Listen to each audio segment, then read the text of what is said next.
यदा यदा हि धर्मस्य ग्लानिर्भवति भारत अभ्युत्थानमधर्मस्य तदात्मानं सृजाम्यहं परित्राणाय साधूनां विनाशाय च दुष्कृतां धर्म संस्थापनार्थाय संभवामि युगे युगे। जय जगन्नाथ। आज मौसा भल कथा मन रखा। गुरुंकर गुरु मो गुरु किए से स्वयं जगन्नाथ ना।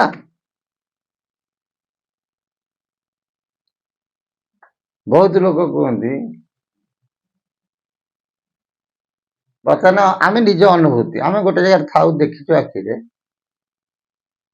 माने साधुकर किसी भक्त थे शिष्य थे माने 20 वर्ष तल कथा आम अनुभूत कर आ गोटे गुरुकुल आसिक कौन कले सी जो गुरुकुल अच्छी फटई देवे है फटई कौन कले ये जो गुरुंकर जो थिला चेला किसी थिले 20-30 से कौन कले आक भितर द्वंद्व सृष्टि कर किसी भक्ति नहीं ताको गुरु पाखे धिकिया से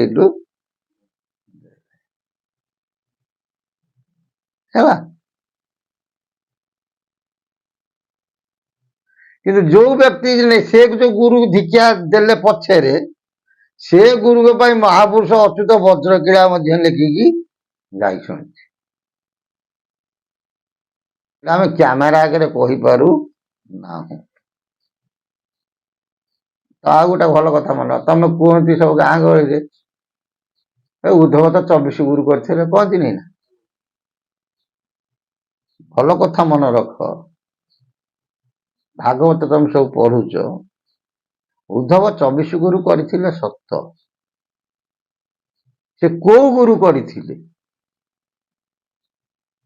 दीक्षा गुरु करथिले ना शिक्षा गुरु करथिले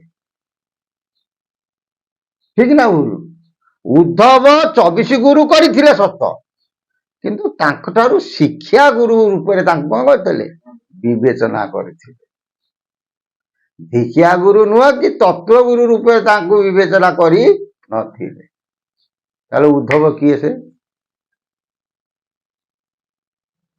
सत्यजुग कथा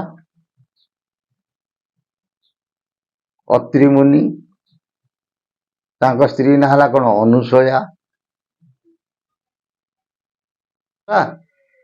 राजर्षि शांति किए से अत्रि विराट राज्य सत्यवंतर राज्य हेले कोले संतान टीए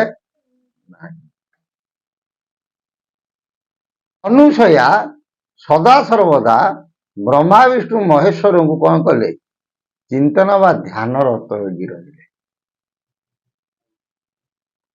तृतीय सोपान गला बयस गोटे सोपान अच्छी स्तर अच्छी तृतीय सोपान चतुर्थ सोपान आसी यही समय रे ब्रह्मा विष्णु शिव 3 जन कौन कले आसिकी अनुसया पाखे उपस्थित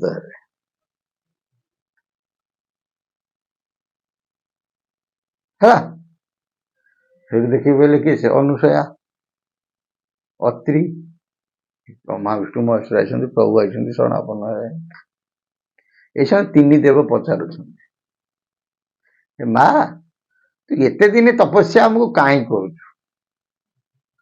तो तपस्या आम मुग्ध हो तो पाखक आसी कौन मागुचु माँ आम कहूँ अवधूत गीतार ये कथाटी अच्छी अवधूत गीता दिहरे अनुसया प्रभु पाखे शरणापन्न हो प्रभु तमें 3 जन मोर 3 पुओ रूप में कौन हम मो गर्भरु जन्म ग्रहण 3 देव अस्तु कही कौन कले चली किसी दिन अंते विष्णु आग आविर्भूत है पुओ रूप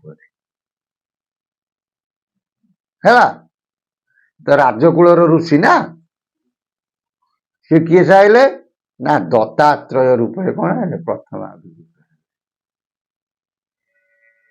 तापरे ଆସିଲେ କିଏ? ସେ ଶିବ। ଶିବ କିଏ ହେଲେ? ନା ଦୁର୍ବାସା ରୂପରେ କଣ ହେଲେ? ଏ ଭୁଲ କହିଲି, ଲକ୍ କଲେ ସେଠୁ। ଦୁର୍ବାସା ରୂପରେ ସେଠୁ ଶିବ କଣ ହେଲେ? ଆବିର୍ଭୂତ। ତା କିଛି ଦିନ ଅନ୍ତେ ବ୍ରହ୍ମଦେବ ସେଠୁ କଣ କଲେ? ଆବିର୍ଭୂତ ହେଲେ। ତାଙ୍କ ନାଁ ହେଲା କଣ? ଚନ୍ଦ୍ରମା। ଏଇପରି ତିନି ପୁଅ କଣ ହେଲେ? ରାଜକୂଳରେ କଣ ହେଲେ? ଜନ୍ମଗ୍ରହଣ କଲେ। ଦୁର୍ବାସା ସେଇଠୁ କଣ କଲେ?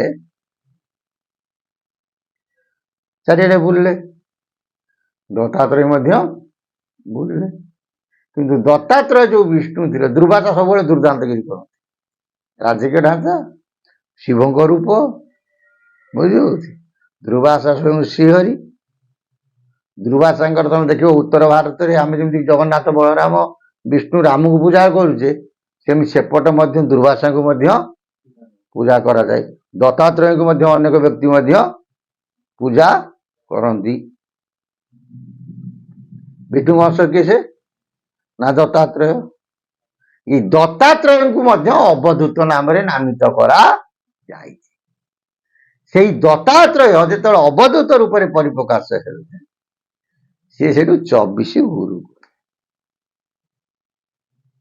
ହେଲା। କୋଉ ଗୁରୁ କଲେ?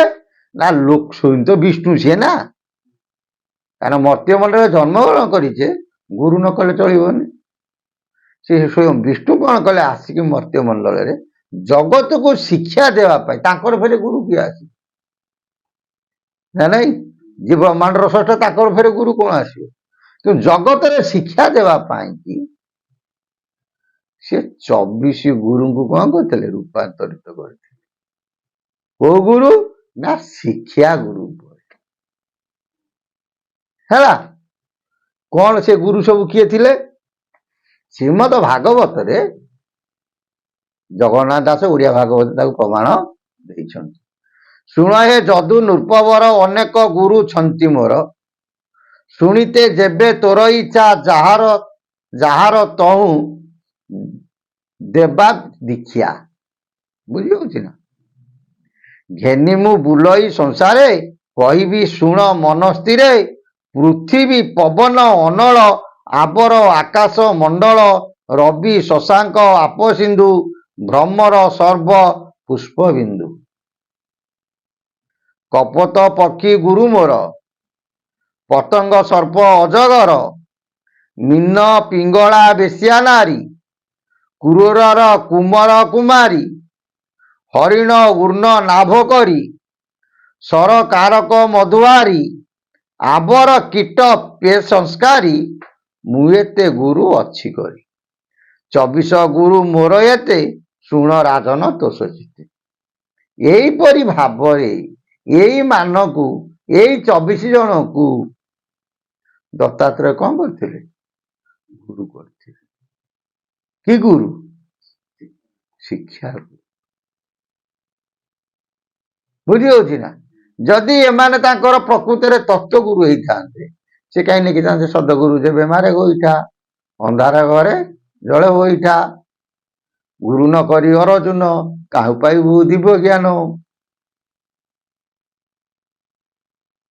ନାଇଁ ପଦ।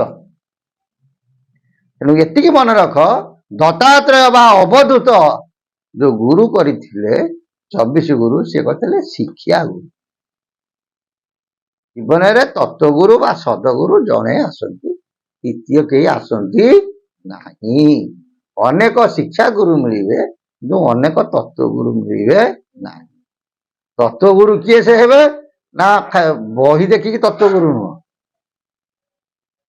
ପିତୃଗର୍ଭ ଜ୍ଞାନ ତତ୍ତ୍ୱ ଜାଣ ଇଟି, ଯେହି ତତ୍ତ୍ୱ ଗୁରୁ ବୋଲି ସଂସାରେ ନାମଟି ବୋଲାଇ।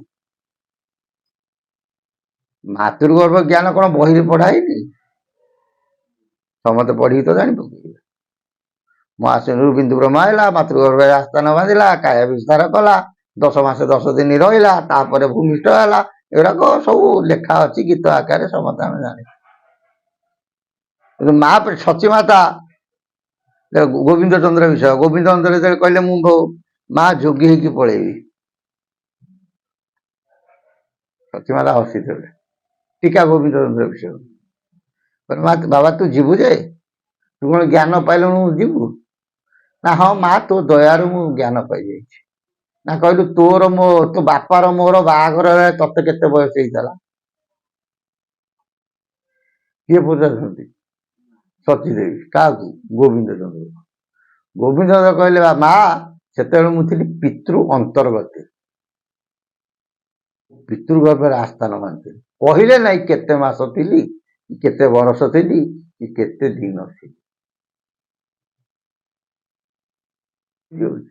ସେ ଯୋଉ ପିତୃଗର୍ଭ ଜ୍ଞାନ ତତ୍ତ୍ୱଗୁରୁ ହିଁ ଆଣିଥାନ୍ତି ସେଥିପାଇଁ କହନ୍ତି ତତ୍ତ୍ୱ ବୁଝିଲେ ଫେଡ଼େ ଭ୍ରାନ୍ତି ହବ ସଂସାରୁ କରିଯାଆନ୍ତି କୋଉ ତତ୍ତ୍ୱ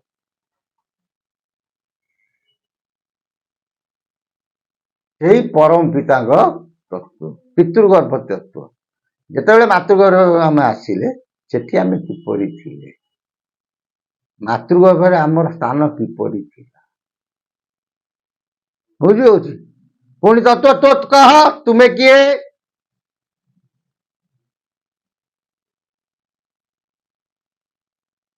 ସେଥିପାଇଁ କୁହନ୍ତି ଆପକୁ ଆପେ ଚିହ୍ନିଲେ ଭ୍ରାନ୍ତି ତୁଟି ଯାଇ ଆତ୍ମଜ୍ଞାନୀ ବୋଲି ସିନା ସର୍ବଦା ବୋଲାଇ